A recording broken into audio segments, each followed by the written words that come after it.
on n'ose pas dire le mot, mais j'ose le dire aujourd'hui, c'est de la véritable corruption qui a plongé des dizaines de milliers de Français dans la mort. Faut pas avoir peur des mots. Je pense que nos ministres, nos dirigeants, même le président de la République, bon, il a l'immunité judiciaire, mais il faut qu'ils aillent devant les juges pour rendre compte de, pour moi, ce qui est un scandale et presque criminel.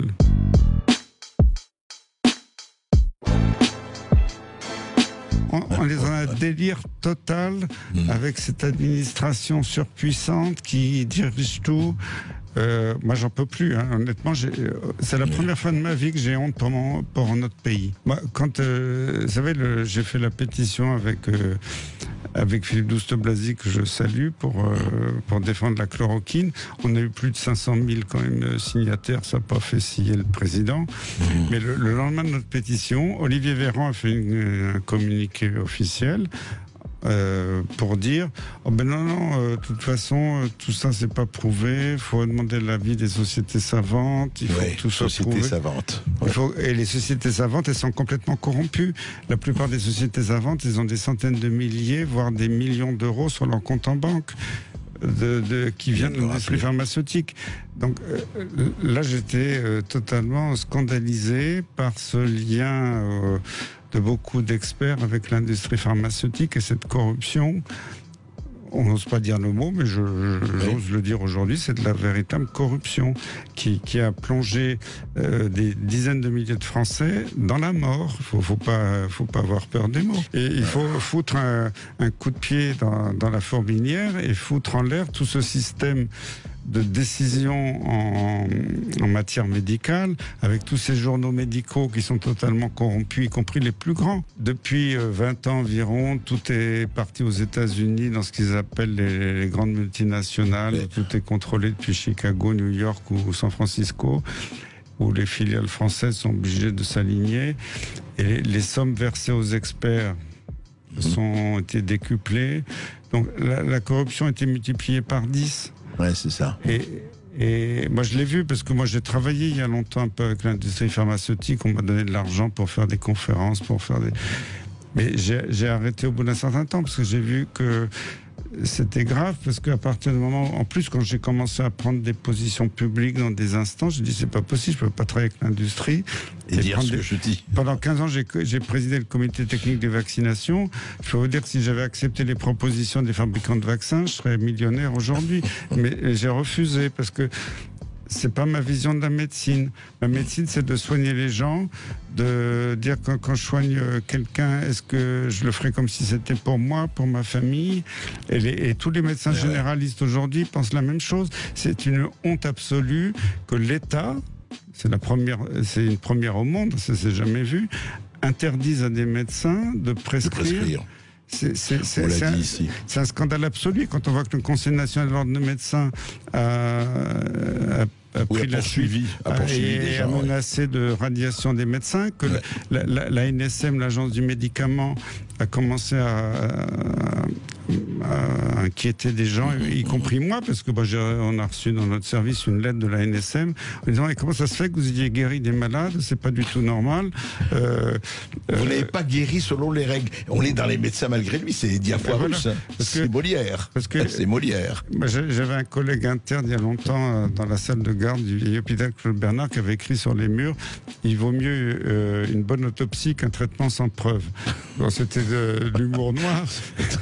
Mais c'est la phrase que Véran se répète tous les jours. Il vaut mieux une bonne autopsie qu'un traitement sans preuve. Et oui, attendons les preuves. Notre cher président Macron avec Angela Merkel a annoncé qu'ils avaient donné 8 milliards, c'est pas 8 millions, 8 milliards d'euros pour la recherche sur un vaccin Corona, alors que le Corona est en train de disparaître et que encore il y a quelques jours. Mais ils ont signé un accord, vous avez vu, avec Astra. Voilà, avec Olivier Véran. Olivier Véran a signé un accord. Et c'est quoi ce délire? Le virus est en train de disparaître. En plus, développer un vaccin, c'est très long, vous avez raison de le dire. Parce que quand il y a eu la pandémie grippale, qu'on a fait un vaccin, fabriquer un vaccin grippal, c'était déjà connu, il suffisait de changer le virus, ça pouvait être fait en 3 mois. Faire un nouveau vaccin totalement en partant de rien, sur le coronavirus, c'est une grande aventure parce qu'il faut déjà montrer sa tolérance, qu'il n'y a pas d'effets secondaires sur des centaines ou des milliers de volontaires sains. Après, étudier son effet sur la population quand le virus a disparu, c'est impossible. Donc ils vont nous faire des études sur quelques centaines de volontaires sains pour dire voilà, avec le vaccin, il y a des anticorps qui apparaissent, mais on n'a aucune idée si les anticorps sont protecteurs. Et en plus, il y a le scandale qui est en train d'apparaître maintenant, l'Institut Pasteur qui a validé, homologué 24 tests de sérologie. Ça, c'est pas la recherche du virus, c'est la recherche des anticorps pour voir. Et qui dit que les tests sont parfaits, alors qu'il y a un chercheur physicien qui a dit mais c'est du délire. Il y a un seul test qui est très bon, c'est un test chinois. Et tous les autres vont pas. Il y a 3-4 tests qui tiennent un peu la route et les autres, il a même dit, il a utilisé le mot, c'est des tests pourris.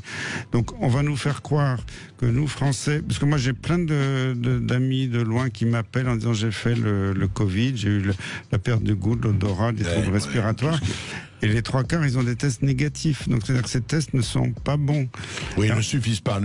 Alors, on va nous faire croire, à nous Français, que, oh là là, c'est très dangereux. Regardez, il y a 100 cas qui ont résurgé en Chine. Il y a, sur des milliards de Chinois, la pandémie revient. Et il faut tous vous vacciner. Et alors que le vaccin n'est même pas développé. Il faut attendre minimum 1 an. Donc, on est dans un délire total. Et on a raconté, non mais c'est toujours pareil, on a dit, donc, on a signé un accord, d'ailleurs, pas seulement la France, l'Angleterre, l'Italie, l'Allemagne, donc 4 pays européens ont signé, et puis évidemment, la fluctuation du cours de la bourse, tout de suite, c'est, voilà. Moi, j'étais très pro-vaccinal, et j'étais vice-président du groupe d'experts à l'OMS pour l'Europe, pour les vaccins. Les vaccins sont des médicaments, des structures fantastiques qui ont quand même sauvé des milliards de vies dans le monde de maladies qui étaient terribles. Donc je ne suis pas contre les vaccins. Maintenant, où je suis d'accord peut-être avec l'autre éditeur, c'est qu'il y a une dérive. C'est que Bill Gates, moi je l'ai vu parce que je travaillais à l'OMS, Bill Gates maintenant est propriétaire d'une bonne partie de l'OMS. Je ne peux pas dire le chiffre exact. Moi j'avais des copains qui travaillaient à l'OMS qui voulaient... Lui et la Chine, ils sont copropriétaires avec la Chine. Voilà, parce que j'avais des copains français qui voulaient titulariser. L'OMS n'avait plus un rond, les États participants ne payaient plus. Et il m'a montré, un collègue m'a montré sa fiche de paye, c'était la fondation Bill et Melinda Gates. A été directement payé par la fondation Gates. Mais l'OMS appartient à Bill Gates, maintenant c'est une notoriété publique. Et moi j'ai même vu un gars qui représentait la fondation Gavi pour l'Alliance pour les vaccins de Bill Gates montrer des diaporamas superbes où il vaccinait tous les Africains en disant regardez c'est fantastique ce que fait Bill Gates. Et après il y a un Français d'une organisation non gouvernementale qui montrait des diapos, oui c'est très bien d'avoir vendu tous ces vaccins, mais regardez où ils sont. Ils étaient dans des hangars sous la tôle ondulée, 80 degrés sous le soleil depuis des mois, alors que c'était des vaccins qui devaient respecter la chaîne du froid pour être délivrés. Et alors là, j'ai vu se décomposer le gars de Bill Gates qui est, après l'année d'après, il a dit oui, on a fait des efforts pour la chaîne du froid, mais ce sont des gens qui, eux, c'est leur business, c'est de vendre. Ils s'en moquent des Africains, mais ils affichent ça sur des diaporamas en disant on sauve l'Afrique. J'ai découvert, au début, je pensais que Bill Gates était un philanthrope, un gars très sympa qui sortait de l'argent de sa poche qu'il avait fait avec les ordinateurs. Pas du tout. Moi, j'étais dans la pièce, je peux vous le dire, il y a quelques années, au ministère des Affaires étrangères, quand Laurent Fabius, ministère des Affaires étrangères, a remis un énorme chèque à Bill Gates. Et moi, j'avais dit au ministère des Affaires étrangères, Bill Gates, c'est pas une charité, c'est pas un groupe philanthropique. Vous leur donnez de l'argent. Puis après, les Africains disaient la France nous avait abandonnés. Heureusement que M. Gates est là pour nous aider. Et Bill Gates, il fait des millions de dollars de bénéfices sur les vaccins vendus pas cher aux pays en voie de développement. Le pauvre citoyen, il va pas pouvoir faire grand-chose à part aller dans la rue, mais je pense que vraiment, il faut mettre à plat tout le mode d'évaluation en santé. C'est pourri d'un bout à l'autre depuis 20 ans. Avec les grands journaux scientifiques qui publient des données foireuses financées par l'industrie.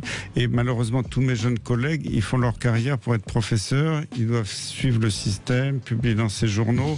Donc, Vous voulez dire c'est un cercle vicieux? Mais c'est un cercle vicieux parce qu'évidemment tous les gens de l'académie, les présidents des sociétés savantes, il peut y en avoir des vingtaines de sociétés savantes qui vont dire que je dis des horreurs, mais c'est la réalité, ils sont tous pourris et il faut remettre tout ça à plat. Je peux pas faire ça tout seul, il faut qu'il y ait des hommes politiques courageux qui viennent dans l'arène pour dire stop et vraiment mettre un stop à toute cette corruption. Il faut jeter dehors les lobbyistes à Bruxelles parce que les lobbyistes, l'industrie pharmaceutique fait partie des premiers.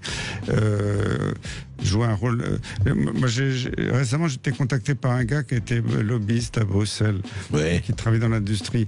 Il m'a dit, il y a 20 ans, il y avait 0 lobbyiste à Bruxelles, que quelques Américains, pas quelques Anglais. Et maintenant, les lobbyistes à Bruxelles, ils sont partout. Ouais. C'est un métier qui rapporte. Voilà.